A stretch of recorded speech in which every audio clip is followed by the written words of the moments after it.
Welcome to Yes Also. I'm Susie Barrett, and my guest today is none other than Rebecca Drysdale. Beck is one half of Beck Drysdale with Heather Campbell, which is the winningest cage match team in UCBLA history with a record of 78-0. And by the way, they now have a show at UCB that's every first Wednesday of the month at 7, paired with Convoy. What a great slot. If you haven't seen them, go. Beck's other credits are too many to name, but she's an alum of Second City and Boom Chicago. She's written for Key and Peele, and of course, she founded the Clubhouse, which is one of LA's indie improv hubs. If you've ever had Beck as an improv teacher, you know what a brilliant genius she is at improv theory. And if you haven't, you're in for a real treat. And this is just part 1, so if you like what you hear from Beck and you're not already a subscriber, head over to yesalso.supercast.com where an extra hour of this conversation awaits you. Okay, and now, Rebecca Drysdale. Beck Drysdale. Yes. Thank you for being here. Thank you for having me. I'm very flattered, truly, because I know you did a whole season. There's an not ongoing. seasons, but everything is in seasons, Susie. And everything has its season, and everything does. Everything has its time. You were the one of the first 3 people I asked. I know, to do this, and like, what year happened? ago. I couldn't do it for some stupid reason. We had a scheduling conflict, and then I got back to you again, and then you never got back to me, and now we're on a. Well, as long as it was my fault.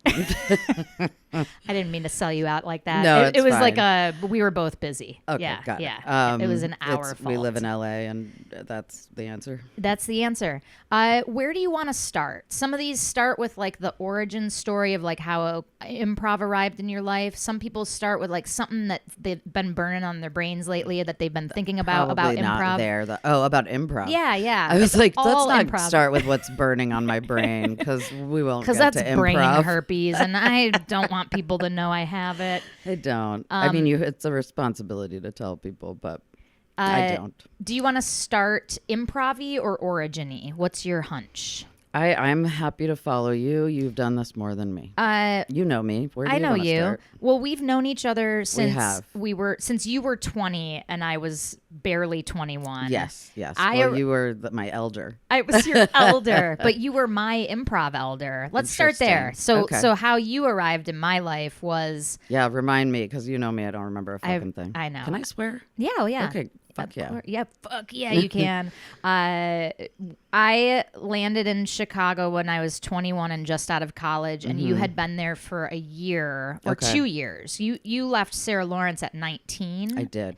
And you and Jordan were like, Jordan Peele, who at the time was like your sketch and writing and improv partner. Yeah, and I hope he's doing good. I hope he's doing okay. I hope he's okay. Haven't heard anything about him in like 20 years. You just don't know what happened. Lose track, and but you guys had like taken the improv scene by storm in Chicago. So my first awareness of you was like that we were a big deal. Yes. And that's so funny. Yeah. And also it wasn't even the improv scene. We did our show. We were like in level 1. So we were doing our 2-person, scripted show, and that was a kind sketch of show our called Two White Guys. Yeah. And so that was kind of what put us on the scene, and like we had no context for that, so we didn't know that was like new and bold and weird, or that we were doing like a 2-person sketch show at the IO, big theater out of the gate. But I had also done a summer of interning between my first and second year of Sarah Lawrence, working in the training center at Second City. Oh, so okay. I was also able to like just absorb and watch and immerse myself during that period too. So in my sophomore year, when I was at that point basically just writing stuff with Jordan, and all the school stuff kind of just went away, fell by the wayside. At the end of that year, I was like, I'm gonna go to Chicago, and like, do you want to like come? And it was as simple as Jordan being like, yeah, let me get some stuff. I mean, it was just like, sure, let me pack a backpack. I mean, truly. Yeah. Not even, I mean, it was Jordan. So he's like, let me just scoop up what's on my floor and we'll go. So we did. And I had to, you know my parents. Yeah. I had to put together like a junior year abroad in Chicago, and like present it to the school and have it approved, knowing very well that I was not going to go back to school, hoping that I wasn't going to back. But this is what made it palatable as a sale to your parents. Yes, it was this is an accredited, approved by the school academic program that I've designed for myself in Chicago. And then I went to Chicago, and that was, what they thought I was doing. I guess I can't imagine more than 2 weeks, they thought that that's what I was doing. But Sarah Lawrence also thought I was coming back. And the next year, in like April, I think they like sent a letter and was like, are you coming back? So no, I wasn't. Yeah. I loved Sarah Lawrence. I loved every second of it, but I was just like, I know what I want to do. I'm done. Let's go. Yeah. Yeah. And you've had that comedy drive since you were young. Like, I remember hearing about you doing stand-up when you were 10 or something. Crazy. Yeah. And that really helped me in a lot of ways, and it really hurt me in a lot of ways. I think, and now I'm just like, wait, where did that drive go? It has been sucked away by Hollywood, I think, from me. Like that feeling of just like I'm gonna do it. Yeah, just like everything is like a Mickey Rooney, Judy Garland montage where you're gonna put on a show, which is what very much made Two White Guys happen. It was like, well, we're gonna go and we're gonna blow everyone's top, and you did, and we did. Yeah. And I wish it's one of the few things from that age that I wish I could go back and reinsert into myself. But not in those words. You want to fist yourself I with it. want to fist myself with my 20-year-old ambition and drive and bright-eyed, bushy-tailedness and lack of knowledge. Yeah. And data. Because, man, not knowing things and being 20 and just being like, we're just going to do it is an amazing time. It's a gift. It's such a gift. Yeah. Even if you're broke. Remember that time I worked at every store on Broadway and Belmont and got fired from all of them? You lasted like a month in each one. I got fired there was like this strip of stores. I worked in every single one and just got fired from one and worked at the next one. Custom T-shirt lettering that place, man. Was there custom T-shirt lettering place, a gay greeting card store. And they all hated me so much. Why? Well, the gay greeting card store guy hated me because I was lesbian. And the lesbians who worked at the custom T-shirt place hated me because I was 20. Uh-huh. And one of the women who worked there was an ex-police officer named Pam, which was like, really? Too on the nose. So on the nose. Just let's do some writing. Yeah, take a character class and let's just not make some choices. Yeah, this was like the The other one was a bus driver named Colleen. Yeah. You know those that and you know this more than anyone. That sort of like weird section of the Venn diagram that's like, I don't know if you're a lesbian or just like a Midwestern 50-year-old. Yep. And you're wearing the same My clothes mom, and has the same. who might be both. But yeah, the same haircut. Yeah. So that store, they were both. Yeah. And I remember there was like some big kerfuffle about, I was like, I'm going to bring in, is it okay if I bring in some music? And me at that time, to me, bring in music meant like my Mercury Jazz box set of female jazz greats singing standards. Right. But they looked at me and they were like, what's this going to be? And so Pam was like, actually, we're not allowed to play. We can play the radio, but we're not licensed to play. We're not licensed. Like you right, owe the artist a kickback. They don't play music in restaurants and bars and whatever. Yeah, and you owe a royalty to Billie Holiday's estate for the 2 customers that came into the T-shirt shop. They were trying to stop me from coming in and playing whatever, Kesha, whatever. Or that wasn't even a thing not at the even time. a thing. And also like my taste in music at the time, I was like, no, I'm talking about like jazz standards. Yeah. Let me explain. I'm basically 80. Yeah, My I'm older soul. than you. Yeah. I don't want to hear your music. Yeah. So what they did was they would just have the radio on all the time. And this was like, very early aughts, if not 2000, whatever. Yeah. And so it was just like Enrique Iglesias. Mm-hmm. It was like what they played at that Northern Cafe, whatever that place was. That was just Broadway Cafe, right? whatever it North, was. North Broadway Cafe. I don't remember. And they just played hold music. Yeah. But this was during a period where I was doing Atkins. And so I just ate omelets every day. Yeah. And we went and ate omelets and listened to elevator music. Yeah. We would eat like a giant rolled up egg and have like baggies of like salami and mustard in our pockets. What a time. Yeah. And then we would go play Empire Earth for 10 hours. For 10 hours at a Still the stretch. best of those games Yes. that has ever happened. We're never talking about it. No, we can't. Which is honestly a good lesson. Like, do other shit. Yeah. Do other shit. Play some games. Eat some omelets.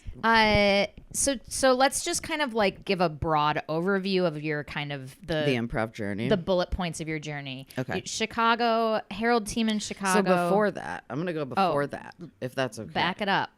Also, I want to say, I mentioned you doing stand-up when you were like 10. Oh, yeah. I still remember you told me one of the jokes that you used to do. Good, and I think I don't remember anything I've ever brilliant said. Joke. You and Nicole Parker are in charge of We're the remembering keepers. everything I've ever said. We are your Akashic records. Yeah. Yes. And like Jesse's in charge of, is this too scary for me to watch? Uh-huh. And there's just, thank God, I have this You've support outsourced. system. I'm like, am I allowed to do this? But when you were please tell me, because I have no idea. This joke, my mom is so anal retentive that she alphabetizes my SpaghettiOs. Yeah. So good. I had it. Yeah, I had it. I would say what still happened? I was going to say, I would say still got it, but I don't know if that's true. You do. You got it. Yeah, I was when I was really little. When I was young, I really wanted to do stand up. I had when I was like 15 and 16 and everyone else was learning how to like dry hump and smoke weed, I was like cataloging stand up from the 80s. And this was during that period of like the 80s women like who broke down the ceiling, the Joy Behars. Which I jokingly refer to as Women's Glib. Well, we were going to do our show Women's Glib, which I think we still should. Right. But yeah, it was like early Ellen, right? Before Judy the craziness. Gold. Judy Gold, still killing it. Classic. Carol Leifer. Elaine Boozler. Wendy Liebman, who I'm friends with now on Facebook, and it makes me feel like the coolest person in the world. And Wendy Liebman does this thing now where she'll be like, every day she'll do a joke prompt that's like a setup, and then like 300 people do the punchline. It's so fun. It's like the New Yorker cartoon caption thing. Yes, and it's also like I try really hard to like do the Wendy Liebman joke. Oh, funny. The under the breath extra word that makes it a joke. So it's a fun little Is there a recent one that you remember? Of course not. Of course not, yeah. And they're every day. So, but it's like a little like Wordle for jokesters. A jurdle. It's a jurdle. It's a girdle. It's a commertle. Yeah. But that makes me feel very cool. Yeah. Yeah. Anyway, so I had VHS tapes, and on the VHS tapes were stickers, and on the stickers were timestamps for like each joke. I was like, this is Rita Bredner's joke about Central Park. This is Ellen's joke about penguins, which is a great joke. Great joke. Such a great joke. One of my all-time favorite stand-up All jokes. of her bird work is amazing. Because the Eagles meeting, thing, come on. Yeah. Early Ellen, man, you cannot touch it. But is the penguin joke? I think it's in Taste This, yeah. I think so. Yeah. The Sandra. Yeah. So the joke is they say that penguins mate for life, but I don't know how they know. Yeah, how they tell. Yeah, like because it's like if you're a penguin, you imagine it's like, hey Sandra, look at Dave. Is that me he's with? Yeah, early Ellen before the craziness. I mean, it doesn't get much better. And then Paula Poundstone, who I was obsessed with. I just the person that I'm seeing now, who is not in comedy and knows and is like not a bitster, and it's like I had like a whole crisis about it. But they are a huge stand-up fan. Oh, cool. But like new stuff. So I was like, oh, let's watch Cats, Cops, and Stuff, which I haven't seen since I was 17 years old. Yeah. And man, that Paula Poundstone, Boy, she's a Pete. she's one to watch. Keep an eye out She for is- Paula Poundstone, yeah. man. Because it's just those women who did the material that was about kind of nothing. Yeah. That were just the best, because you can isolate, like, oh, that's just a joke structure, and something that all of them just when you watch, especially like back to back to back, like their like clips Yeah. and stuff, they all carved out completely unique I know. styles and Totally. paths, even though they were all in this rubric of I'm a woman in the 80s. Yes, and these So are it's my like, shoulder pads these and are my my tie. fucking, you can't take your eyes off my sideburns, not for a second. No. Well, and Paula Poundstone is just like an alien. Yes. Like from elsewhere. Yes. Like sexuality wise, gender wise, Species clothing wise. wise. It's just like you are from another place. Yeah, she's in a time But traveler so I at was minimum. super, super nerdy about all that stuff. I really wanted to do, I really immersed myself in stand up. And then as I was kind of like explored comedy more and got more dorky about it. And this is when I lived in Montreal. I was like 16. I would go to Café Encore une fois.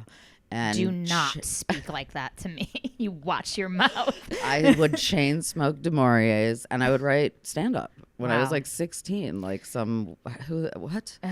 Super cool. Anyway, the boys were lining up, and I'd unicycle home.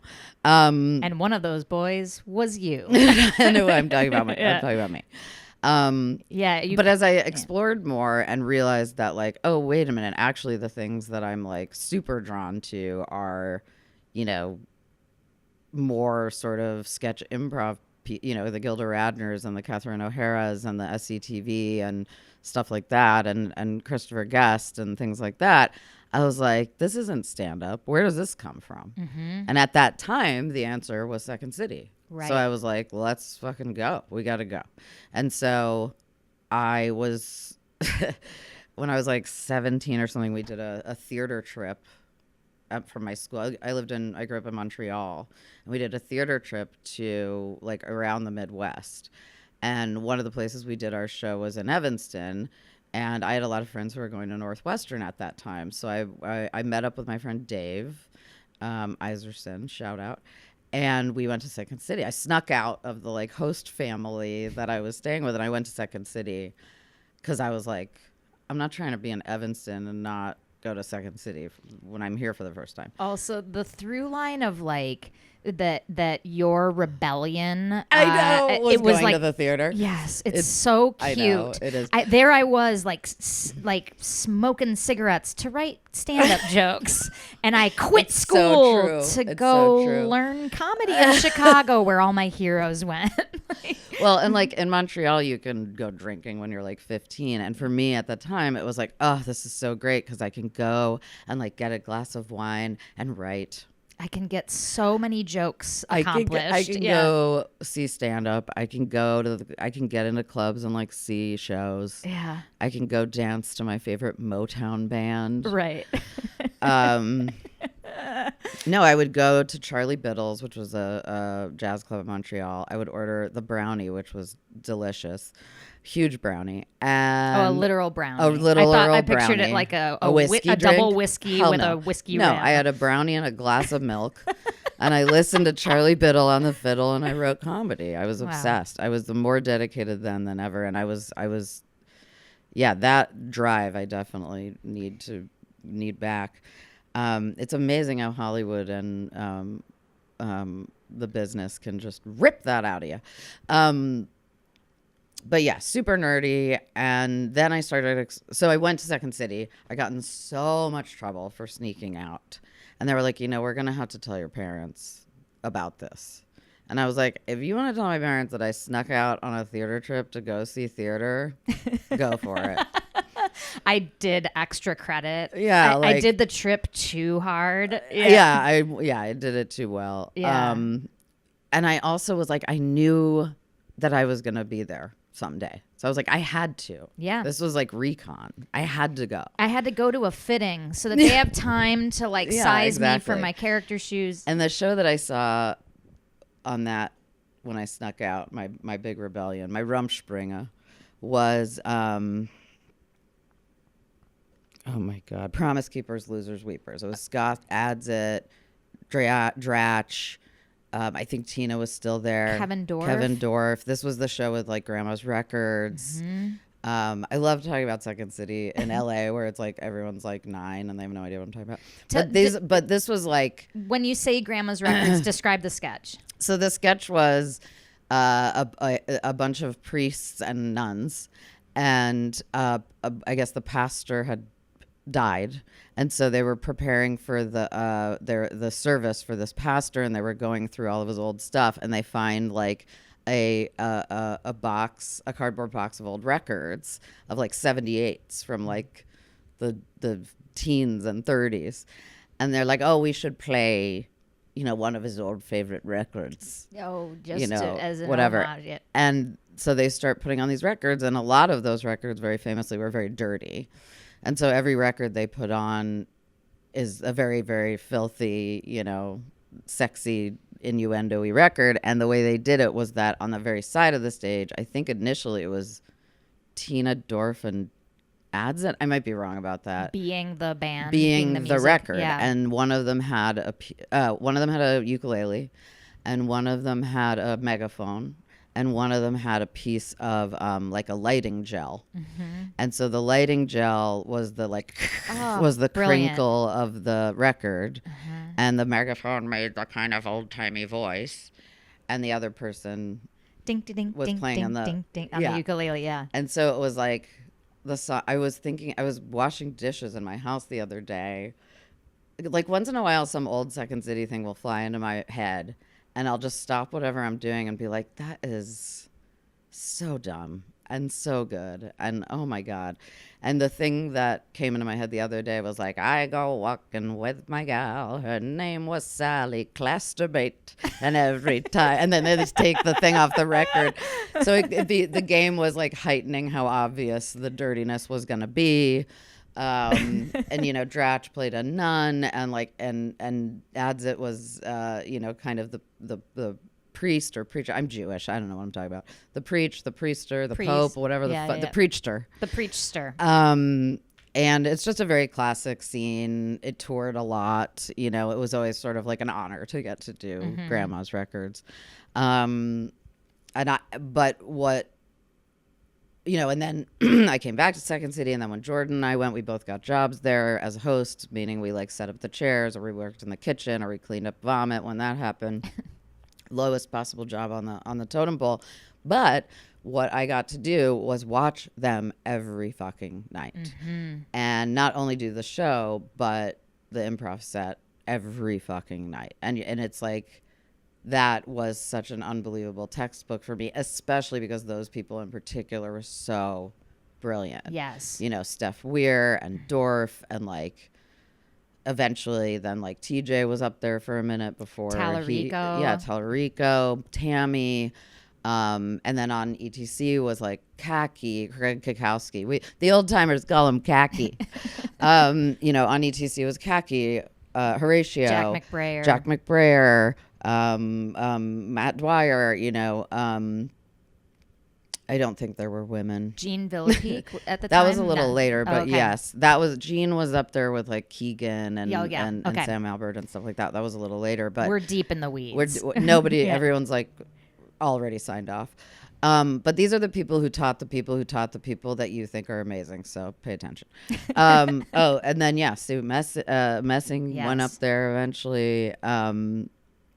So that was such an unbelievable textbook that I don't think there's an equivalent to, every night watching the best people, the most naturally talented comedians and performers, and also the people who are at the top of their craft, watching them do the same sketches every night, and then an improv set every night. And then watching them fold the show over into the new show. Right, so which is where they slowly add in new material to try out. Slowly added new material, try it out a couple of different ways, a couple different times as they're shifting new material into the old show, which means, and then when I was working at Second City and doing shows, it's sort of like you have to rebuild the show every single day, because it's like, okay, we're going to put this sketch in, which means we have to completely redo the running order, all the transitions, T's and B's, we called them. Tops and bottoms, all the chair sets at Second City was like this, very choreographed meaning thing. One sketch ends and within and the like lights go down. And the lights go down, and within like 6.5 seconds, all of the chairs are seamlessly moved, not just like dragged around and clunked into the new place. Yeah. But each person has this choreographed, like, I'm gonna step 2 steps here and I turn and it's like thing, watching a machine. Yes, and then I'm gonna put this this prop goes over here because it's on my way off stage. I hand my hat to you. You hand it to the person off stage. You grab this table, and boom, we're sitting on a first date. Right. And we're starting the scene with a laugh as lights up. So that the blackouts are 5 seconds long and not 10 minutes long. Have you seen a show at the Groundlings? I've brought this up before on this, but the difference, it's like there'll be like 4-minute. I'm not kidding. And it's just like a drummer playing, and it just over and over and over, and you're watching people set something on stage, and then they forgot something, so they run off stage, and then they grab the tablecloth for the table, and then real glasses, and then silverware, and then they're changing their socks, and it's like, why can't we use our imagination for some of this? And the show doesn't need to be 4 hours long. There were things that were transitions that they did with the lights on. Yes. Do you remember that, like, Tellerico, like, sweatshirt switch thing? It sounds That's vaguely about as familiar. Much as I remember. But it was basically, like, Tellerico was wearing a sweatshirt in one scene, and then he grabbed hands with, I can't remember who it was. Someone else came and pulled the sweatshirt off of him onto the other person's arms and onto them, and then on the inside of the sweatshirt was a different thing.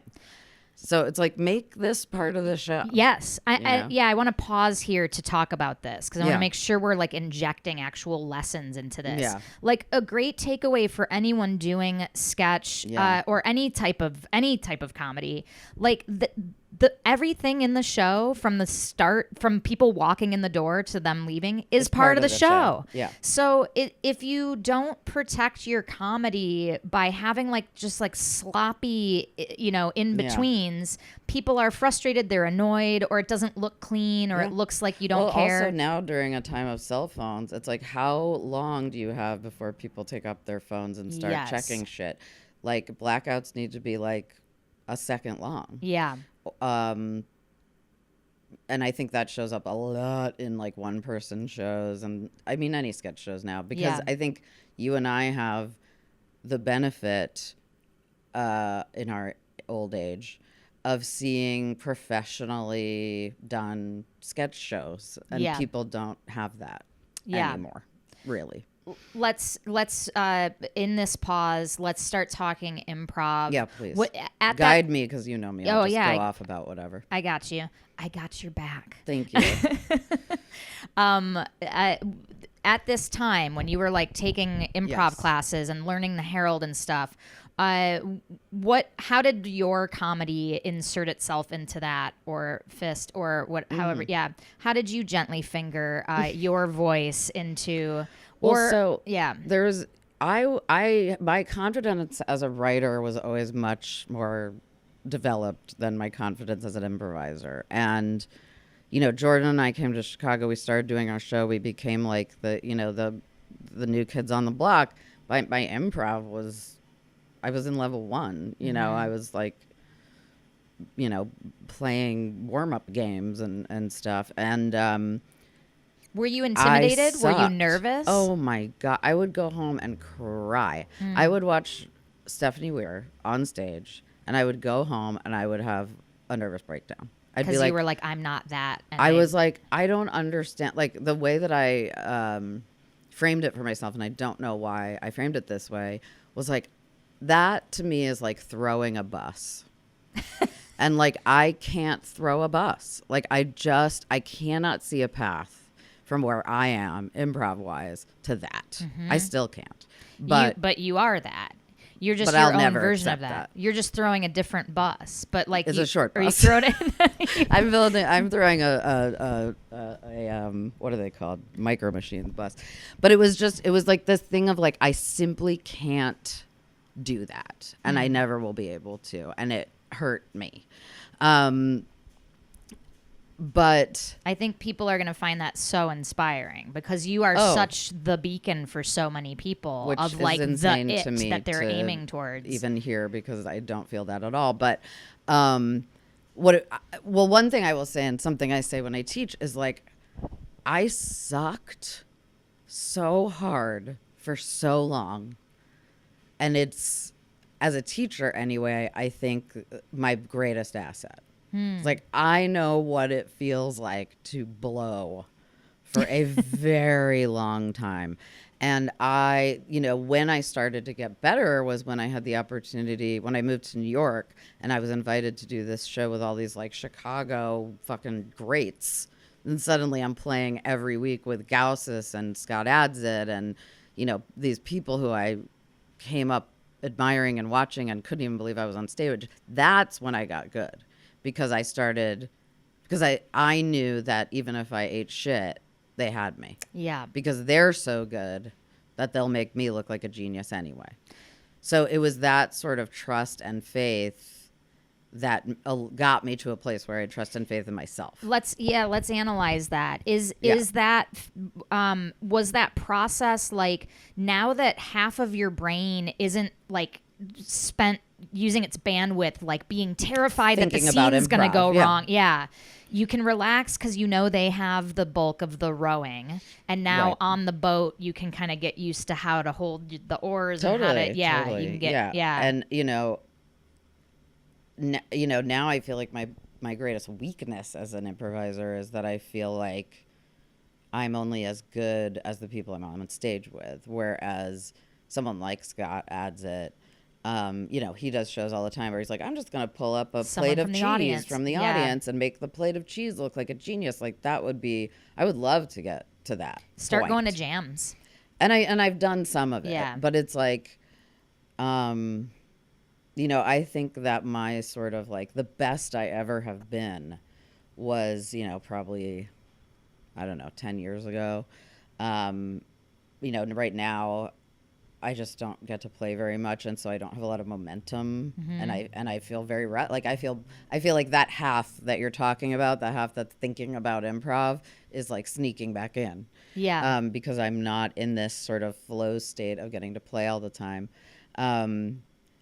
But man alive, was it like it's like a Matrix red pill situation where you just kind of suddenly can bend the spoon, and like it really is like anything else.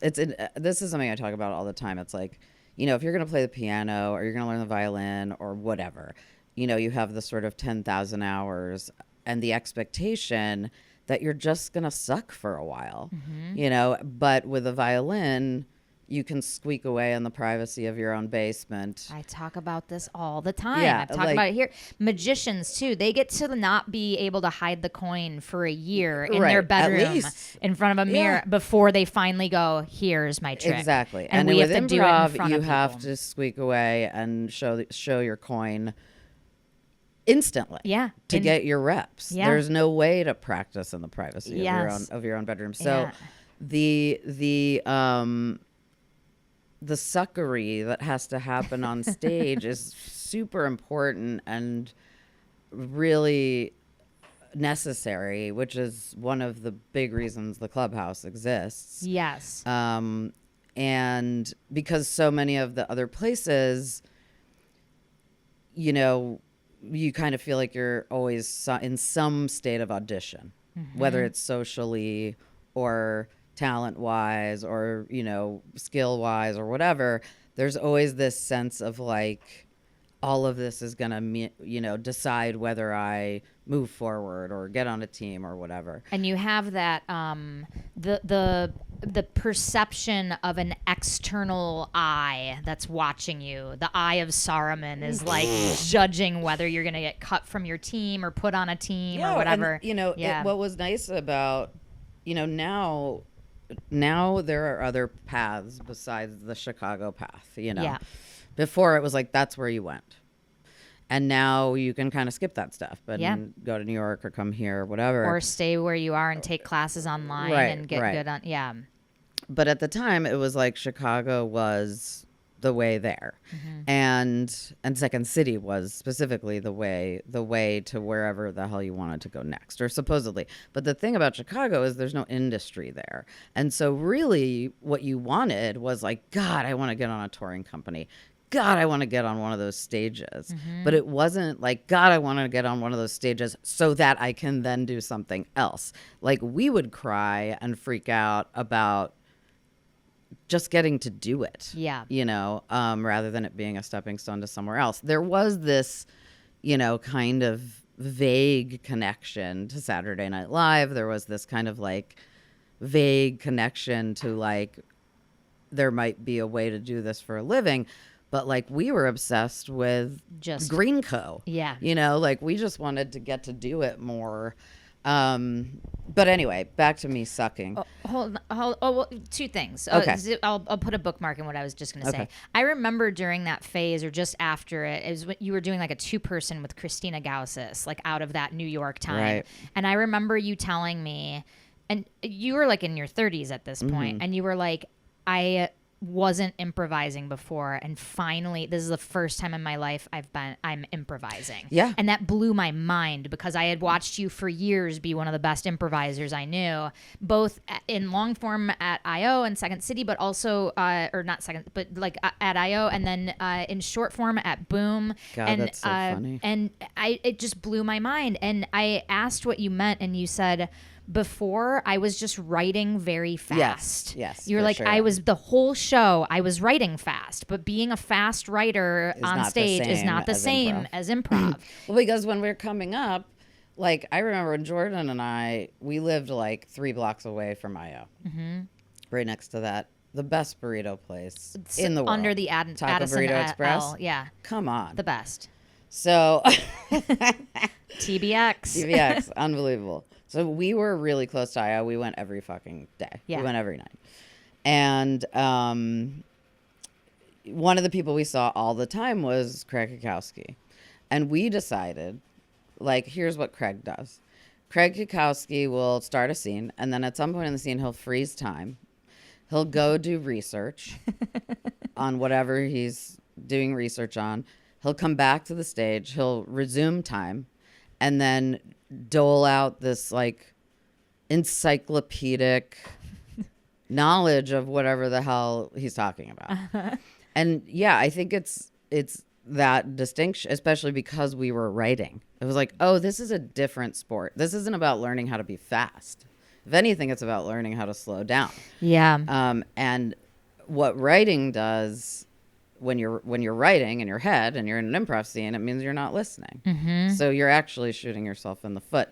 And so letting go of I think it was the letting go of the writing that was the hardest thing. And once I did, and I was able to just listen and play, then I started getting better. And where did the little part of you that's like aware of the scene being funny and wanting it to be comedy, did that go away because you just trusted like, well, I'm funny and it'll just be funny naturally?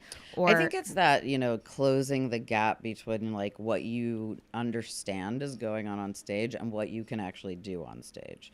Like, there's a period where you are watching improv and you're like, I can see the dripping green matrix of everything they're doing. And I don't know why I'm so matrixy today. I love it. I love it. Great movie. Have you seen it? Keep your eye out for The Matrix. Where you start to be able to see the moves and you see the playbook and you can see the invisible strings, and you're like, I get it. I get it so hard. And then I get on this 6-inch platform and I'm a dum-dum. Yeah. And like, I know that I'm smarter than this. I know that I'm funnier than this. I know when we're hanging out and just chilling and doing bits, I'm a goddamn genius. And then I get on this stage and I'm like, hello, Dr. Lewis. I'm glad that because my grandma referred me because you are neighbors and it's like just laborious. Yeah. And it looks laborious. Yeah. And it's just horrible to do. It feels bad. It looks bad. Laborious. It's laborious. And so there was a period that started to go away, and at some point I started forgetting everything I did in an improv show. I have no recollection of what I did, and that's when I knew that I was actually present and not thinking and just playing and really listening and having fun. Yeah. But it took so long. Yeah. And I just wish, this is why I make it a point when I teach to like start with this conversation, because I feel like people are like, I've been doing this for a year and I'm not the best improviser in the world. And I'm always like, well, it sounds like it's because you've been doing it for a year. Yeah. And there are some people, and we've both seen them, who like take 3 classes and they're amazing and they just have it. Right. You know, Beardsley was like that. Beardsley. You just watch these prodigies come in. Mary Holland, you know, just people who just out of the box are just like incredible. Yeah.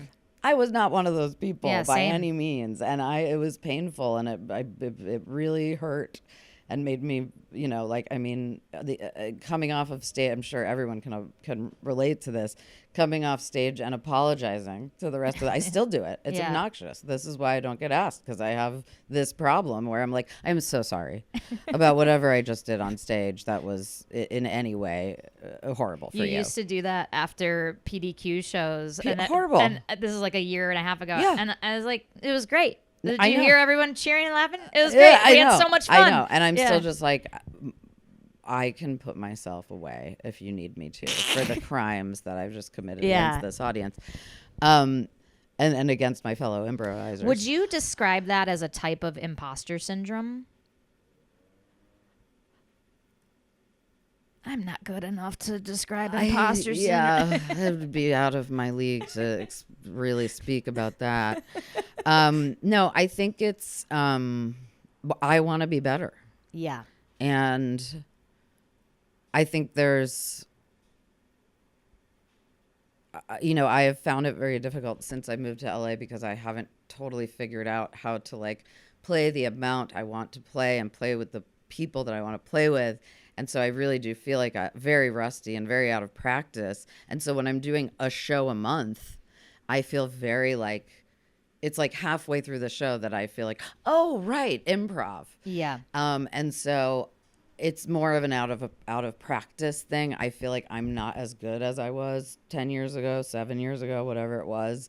But you know, the coming off and apologizing thing is just, it's obnoxious. It's like, it's like, I don't like doing it. I just feel kind of like, it's sort of like, hey, I'm sorry that I'm not as like in the zone. Because you know internally that there's a version of you that that's you better. can that you can compare yourself to. That I'm not playing at my best. Yeah, I know that feeling. Yeah. I know that feeling. If people are like, no, it was great. It's like, no, I know that it felt like I've had that like with significant others or like in the quiet of a, you know, like, or like my mom will come to a show and it's like to her, I can be like, it wasn't the best. And she's like, it was great. I'm like, no, but for me, like, I know that it can be bad. I was distracted. I wasn't making choices. I wasn't having fun. I think it's because I'm not playing the way I'm not playing to the level that I aspire to play at, or that I have played at in the past, or that I, you know, I just know is possible. Yeah. You know, and I think that what you said before, when you're like, so, you know, to so many people, you're the thing. Yeah. And I'm like, well, then they are not watching the right people. You know, like, I mean, I've been watching your Beck Drysdale shows lately because we were paired together with Sentimental Lady. Right. Yeah. And I watched like 3 in a row these last few months, and all of them were like some of the best shows I've seen in a year. And that is to me an example of I'm only as good as the people I'm playing with. Okay, but the same could be said about her. It's like, both of you. It none of those shows feel like she is carrying you, you know. I want to pause here for a second because we take listener questions now. Oh, there's listener questions? There are. So we have a subscription at yesalso.supercast.com, and subscribers get to know, they become our close friends on Instagram. We let them know the guests ahead of time, and then they can ask you questions. Are there actually questions? Yeah. I'm amazed. Yeah, there's 4 questions for you, but 2 of them are the same, so we'll lump them let's together. Rock Passover style. Yeah. We're going to have a glass of wine after each of these questions. Yes. Yep. I mean, and a brownie. Yeah, we're dealing with the plagues. We might as well. Might as well lean in. Okay, from CJ. One of the things I love so much about your improv is that it's so smart without feeling pretentious or precious. Oh, your little Muppet flattered face. Cry. And you seem to still really embrace the simple, dumb, and fun side of improv at the same time. Now I'm going to cry watching you listen to this. Do you think about that balance at all? Was that a part of your voice you had to find, or did it come naturally? Can you repeat it? Not only for my own ego, but so that I can hear the question. One of the things I love so much about your improv, it's so smart without feeling pretentious or precious. You seem to still really embrace the simple, dumb, and fun side at the same time. Do you think about that balance? Was that a part of your voice you had to find, or did it come naturally? Thank you, CJ. First of all, that's very kind. And no, I don't think about it. I think that I naturally find, I really, really love, whether it's written or improvised or whatever, I love people who know when it's time, when it's dumb time. Yeah. Like the smartest shit in the world smacked right up against the dumbest, are you joking shit, which is why I love, the Christopher Guest stuff. Yeah. Because it's the mastery of like, time for something real dumb. Yeah. Against the smartest thing you've ever heard. And a huge influence of yours was Muppets and Sesame Street. That's something we have in common. Yeah. We can talk about that I would love to, because they're yeah. massive, massive influence both on the improv and writing side. Well, and something that I think gets baked into your casserole is like the Muppet style is dumb stuff hiding the vegetable of smart. Oh my God, Captain Vegetable. All of that stuff is so smart, It's so but smart. in a silly disguise. Well, and it's also, a love letter to real vaudeville. And Yes. it's it was 30 Rock before 30 Rock was 30 Rock. Yeah, let's make a show. It's behind the scenes at a vaudeville theater. And Kermit is running a theater. I relate a lot to Kermit. And more Kermit and more. is Liz Lemon. Yeah. Exasperated at these like Just goofs that are at the role he put himself in. right. Like when people talk, like I'm not an astrology person, but I can tell you a million things about yourself based on who your favorite Muppet is or who the Muppet you relate to. And if it's a really thought out answer, Right. And to me, I am very Kermity because I put myself in these positions where I have to be in charge, and then I turn around and be like, I never said I wanted to be in charge. Like every Muppet movie is everyone being like, Kermit, what do we do? I don't know. Yeah, like why are you asking me? I didn't want to do this, and it's like, no, it's in the first scene you were like, let's go to Broadway. Yeah. And now it's like, I didn't sign up for this. Yeah. And now I relate way more to Miss Piggy, oddly, but Why? Because I having worked in Hollywood, I've just become the raging man-hating lesbian that everyone thought I was in the first place. Because I've worked with the worst Dabney Coleman motherfuckers out there. Now you open every development meeting with a flying karate kick. 100%. 100%. Yeah, every development meeting. I'm so sorry. Yeah, Wrong room. 2B. Got it. Okay. Different floor. Yeah. Yes. I love, Miss Piggy's a fucking, feminist icon. Anyway, also a man's arm. Yeah. Watching anything Kermit and Piggy or anything Fozzie and Kermit, there's two guys under there improvising Isn't that together. nuts? Yeah. One of my favorite, I will often, when I teach, make people watch Bert and Ernie sketches. Oh, yes. And You want to talk about the cookie sketch? Yes. Yes, please. I love this so much. So Bert and Ernie, like the general format for the sketches is that Ernie's done something, Ernie's been up to no good. Bert comes in and it's always like cherries or cookies or Twizzlers or whatever it is. And Bert and Ernie has taken one, and Bert is not happy about it. I mean, it's like the most classic straight man. Yeah. It's Albert and Costello. And it's the Odd Couple because It's the they're Odd roommates. Couple. It's so Albert it's and like, did Costello. you It's move the my most thing? classic, Did you take my thing? Yeah. Classic. It's Bert Ernie. It's Abbott and Costello. It's Farley Spade. It's whatever your generation's thing is, Yeah. But Bert and Ernie is such a simplified, boiled down version that I find it really useful. And it's basically, so Bert has 5 cookies, which I also love because Bert is such a stick in the mud, but he's still like my cookies. Right. Yeah. And he collects bottle caps. He has passions. He feeds He's pigeons. so he's the best. Yeah. Gotta love Bert. Cookies. So, and then he lives with this twink, Yeah. this like, Chubby twink this, who's like, always in the bath. just like making mischief. Yeah. It's great. Anyway, so Ernie eats one of the cookies. As if we didn't know that was going to happen. Yeah, we saw that. And then Bert comes in, and they're just improvising basically based on like, we know what this is. It's very Larry David. It's we have a shape of this. And Bert's like, I can't wait to, literally says like, I can't wait to eat the 5 cookies that I left out for myself. And then he gets there and he's like, 1, 2, 3, 4. You get your little math lesson in there. And it's like, Ernie comes in like, what's up, Bert? What's up? What's up? What could possibly Yeah, be up how with your are day? you? Yeah. And Bert's like, there were 5 cookies on this plate, and now there's 4 cookies. Like, what do you have to say for yourself? And Ernie's like, huh? And he like looks around, and looks under the cupboard. And this is all men's arms improvising this body language. Don't get me started about the body language. Anyway, the puppeteering blows my mind more than anything else. But he's like, well, this is, 4 cookies is a fair amount of like it's a decent amount of cookies. And Bert goes, Ernie, I wanted 5 cookies. The last thing I want is 4 cookies. The last thing I want. There's so many things in between that, so like funny. he can get set on fire. He doesn't care. He can get hit by a truck. The last thing he wants is 4. Like the 4 cookies is the crime. Yep.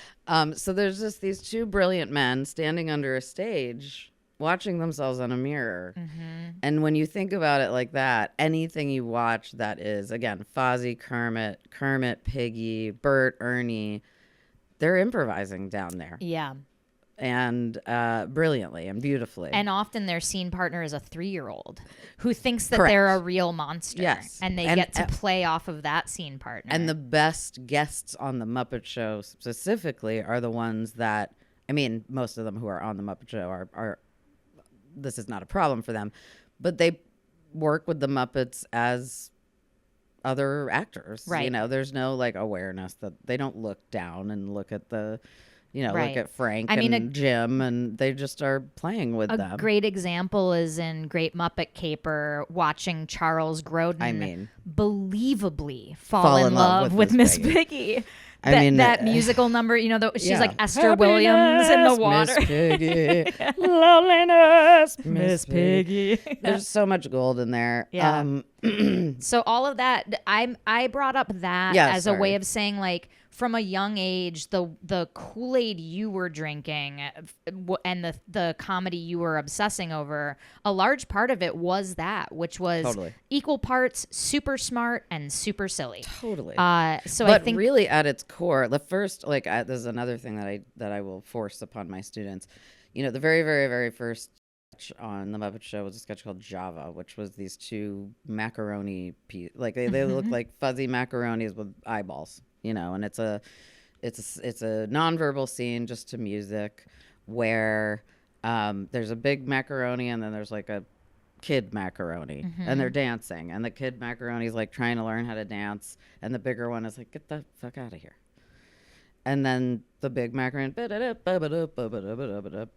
and then the little macaroni comes back on and starts to dance again, and the big one's like, get the hell out. So it's like this relationship's very clear, and the dynamic is really clear, and the status is really clear, and then it heightens the space between them, like the break heightens, the rest heightens, and then at the end, he comes on and the little macaroni does this like bum bum bum bum bum bum, and then just extends one of its little macaroni feet and just shoots the other macaroni with like a cannonball out of its foot, which was like the other great thing about the Muppet Show that we can't really do anymore was just like it's very violent. Yeah. A lot of explosives. Yeah. And I show that because it's like what we talk about with Peekaboo. Mm-hmm. It's just creating tension, releasing tension, heightening, creating tension, releasing tension, heightening whatever the thing is, and then breaking the pattern. Yeah. And that's it. Yeah. And everything else is just a dressed up version of that. Yeah. And if we can't get, like, you got to get back to that. Yeah. I don't care how much like brilliant joke telling and references and like snarky whatever the hell is going on in your scene. At its core, it is two macaronis dancing. For part 2 of this episode, go to yesalso.supercast.com. If you like this podcast, you can support us and get a ton of bonus content over at yesalso.supercast.com. If you have a question about improv that you'd like us to answer on one of our future Q&A episodes, send it on over to yesalsopod@gmail.com. Remember to follow us on Instagram at yesalsopod and keep sharing us with your improv communities. We love the love. If you're a theater who would like to host us for a live recording and improv show, let us know at yesalsopod@gmail.com. A huge shout out to Ryan Rosenberg, who produced this thing with his generous help and his unlimited knowledge about all things podcast. Thanks for listening, and we will see you next week. No, we won't, Susie. That's not how podcasts work. They will see. They won't even see us. They will listen to us. So it's actually the opposite of both things you said. Thanks for listening, and you will listen to us next week. Maybe. We don't know.